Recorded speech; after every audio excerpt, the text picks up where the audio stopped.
that joint. I ain't even Yo, gonna hold you. man, what is going on, man? Yo, shut. SmackDown takeover right now. This is Yeah. how you start WrestleMania weekend. I'm talking. I feel like that is the actual factuals. Los Angeles, California, a 2-night event, the granddaddy of them all. Mhm. And we got 2/3 of the OG3. Oh yeah, I wish Bree still on the plane. Bree still on the plane. We wish she was here. Wish she was here. Yeah. But we got Ashanti the Adonis, and we got Top Dollar Hit Row in the building. Welcome. Thank you, man.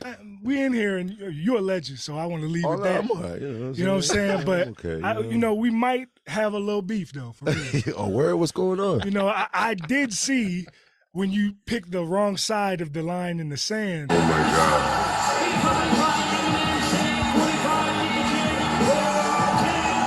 Oh no. And you was rapping other rappers down to the aisle, you know what I'm saying? Like, oh, it's just like me personally, I know that I'm the best rapper in this business. Oh, shit. And I actually tried to prove it.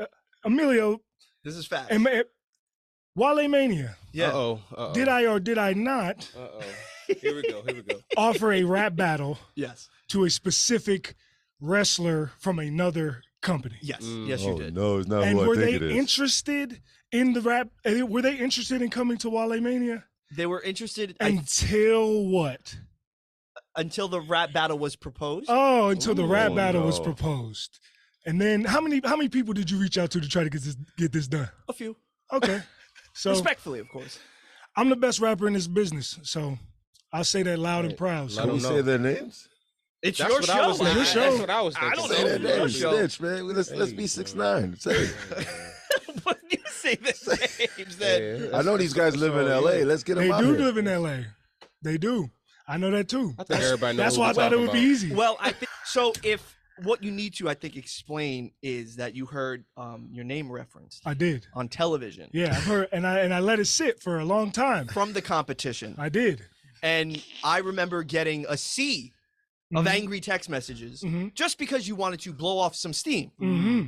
And I was like, ooh, he's livid right now. And this is not some like storyline just to do it Nah. because it's fun now that there is competition on both I'm sides. just tired of people pretending that these dudes can rap with me, dog. And drop the I mean, name. y'all already Go know ahead who it and is. drop You know the it's name. Max. Come on, man. You You already live know out who it here. is. You And look, live out here. Max is cool people, so I ain't got no beef with him He's great. personally. Listen, Max is a great But guy. being real, let's be real. And you know the funny part about it was, Max is a Sirius XM OG as well because Really? he used to work in the New York office. Get the hell out of Max here. has an incredible story, bro. Holy shit. I Yeah. didn't even know No, that, man. more power to that brother. I'm glad anytime a brother get his check, but he just not better than me. So when Dala and Adonis wanted to come on and hang out today, Dala was like, your boy chose the wrong side. And I'm like, Whoo Kid has been strategically getting into beef since 1999. Hey, Yo, I always get thrown in the car while they're robbing the bank, man. hey. Like, I'll get in the car and I'm like, oh shit, we're robbing the bank. It's just Why 'cause you that gotta tell me time- that. You know what's a fun fact that I learned about Ashanti the Adonis? He is a Afghanistan war veteran. Facts. So how is it to go from that to performing on such a big stage? And also before, thank you for your service. I appreciate it, man. Thank you for your service. Quadruple salute.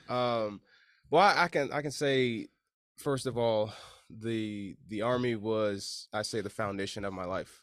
I feel like it taught me so much about life and how short life can really be. Because I actually fought in Afghanistan. I've been shot at. I've been blown up many times, and it sucks. Wow. Yeah.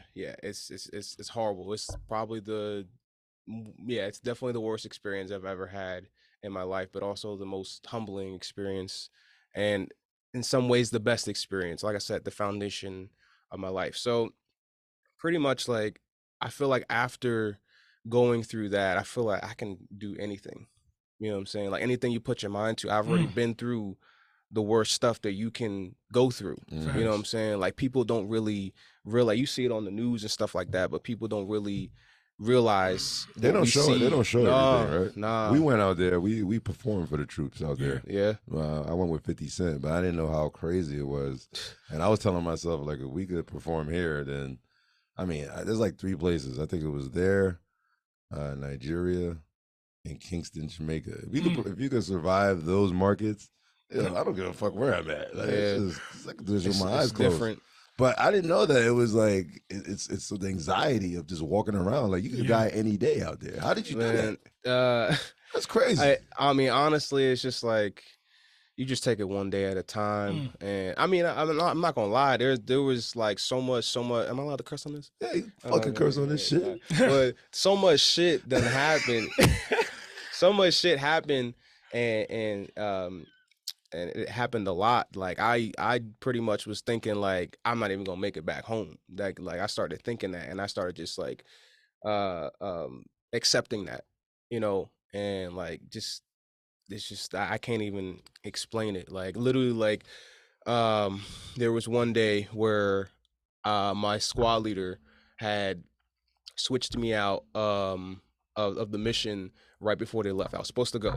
He switched me out with somebody else. And on the way back, I remember I had my headphones in. I was laying on my cot with my headphones in, and all of a sudden, you just feel like an earthquake go off. Oh hell yeah, no. and then like somebody came in the tent and was like, "Yo, get your shit," because they're saying they're about to ambush us and shit like that. And then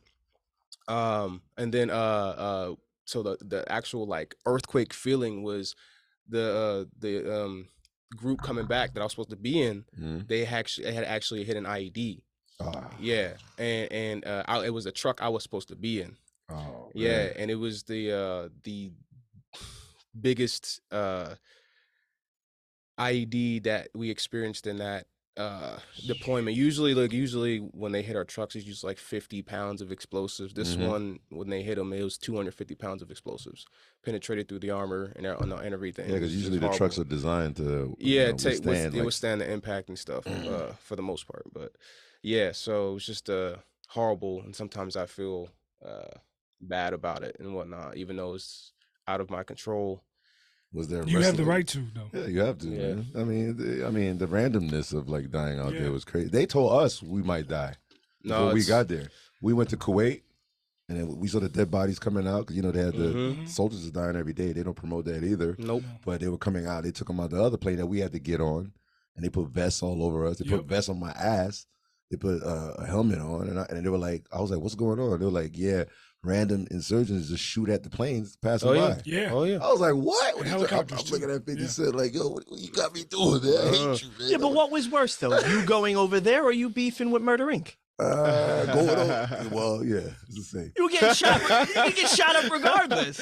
So getting back to your military stuff real quick, how did you deal with, or maybe this is something you don't want to speak upon, but post-traumatic stress with that? Okay, so yeah, I do have PTSD. When you're in the when you're in especially combat related jobs, it's there's sort of a mindset that's like don't be a fucking pussy and shit like that, and like be a man, like don't give in to your feelings and shit like that, because like that stuff when you're in combat can get other people killed. Hesitation can get other people killed. You can't be in your feelings like that.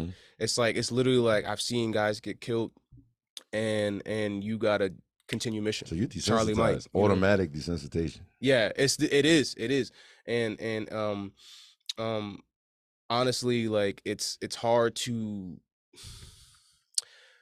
show some of my emotions and feelings a lot of the times just because of that. Like I've experienced some of the worst shit, and I guess normal people's shit just doesn't equate. I can't relate. Can you see that in him, Dollar? We haven't. I mean, he knows. Like I ain't gonna put his business out there, but we have times and stuff where like be spazzing out on each other. Not spazzing out on each other. Like I'm like I can see when he's in his mode, and I can see when he's what I'm saying, like inside his bubble or something's on his mind, or like he's going through something, and I try to help him get out of that, because like I got a lot of family of mine that's in the military as well, so I understand what that's like. And like I'd never served, but like when you went to see the troops, when I was in we saved the day. That one day was like more valuable than exactly. So when I was in the NFL, I did the same thing. I went over to Kuwait and Iraq and saw the troops, and like all I did every day was like play basketball and video games and board games and cards. But to them, it was like I was like saving grace, like getting their mind away from what they were going through. You know what I'm saying? No bullshit. And like it really impacted me a lot. Like it made me recognize. That's why every time I always thank him for his service, because it makes me like I understand, even though I've never had to go through it, and I probably couldn't have, to be keeping it a buck with you. But like I understand what he going through, and I try to be there for him because that's my brother. You know what I'm saying? This ain't like Hit Row is a family. We not just a group put together. You know what I'm saying? Like we definitely a family. That's why when we all came back, we was like we wouldn't have come back without each other. Like we wouldn't have come back singularly. Any of us, we would have only came back as a group. You know, can you make it clear people get hurt in wrestling? All the time. I've got my nose broken. I had surgery on my nose. I'm still right now pushing through like my leg not being 100%. Like that's just part of the business. My back hurt, everything. I so had strained neck for 4 if you months. get fucked up, you tell the opponent, no. Oh no! Fucked up. Like, I mean, if you really down bad, usually the ref will get you. Yeah, the ref is the middleman. Yeah. Nah. The Dollar Man. I know you're known as Dollar Man. Yeah. You ready, man? Man, I've been waiting for this moment forever, dog. 4 million idiots tuned in right now. Man, that's 4 million new fans. You know what I'm saying? Facts. 4 million haters ready for they gonna hate. Yeah. The internet, they gonna hate, but you can't hate on great. You know what I'm saying? Yo, Dollar, drop that shit, man. Yo, it's Dollar. It's a new year. I ain't gonna do nothing but do me. You feel what I'm talking about? Check it. Yo, 2022 was such a year where I dropped dead weight and kept what I wanted near. Look, I lost like 100 pounds, and now some of my biggest haters loving me now. And wow, now all y'all wanna be down, and shorties play hide and seek like they wanna be found. El Rey, I'm the king, and she wanna be crowned. The two payasos say my name if you wanna be crowned. In Dos Linguas, you can't spit with me. Just made a bag out in the shy. I'm not from 63. What? Rest in peace, King Von. Shout out Durkee-O. Some names these corny wrestling critics never heard before. Cause I'm a G like Herbie though. So much bread, Nana never gotta worry though. Grew up on deli turkey, Mo. Kirkland brand, if you know, you know. Cause $1.30 makes a difference when you broke.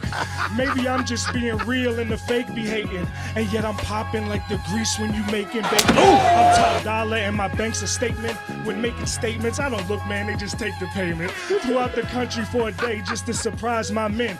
Man, all the agents at the airport were confused as shit. They was like, Papi, solamente un dia? I said, Papi, un dia, but I might move here.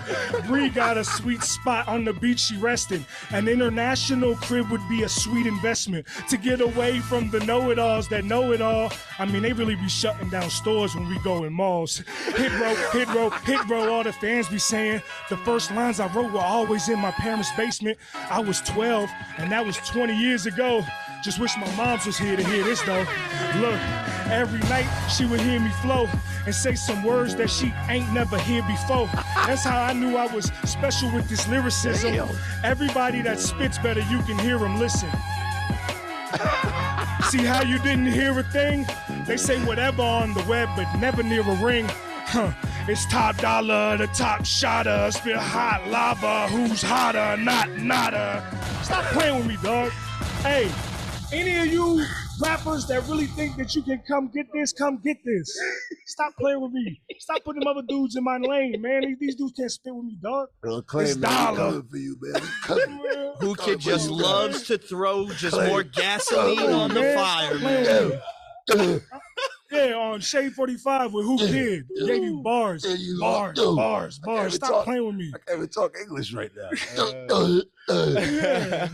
Shout out to Hardin Las Vegas, the best dispensary in the world.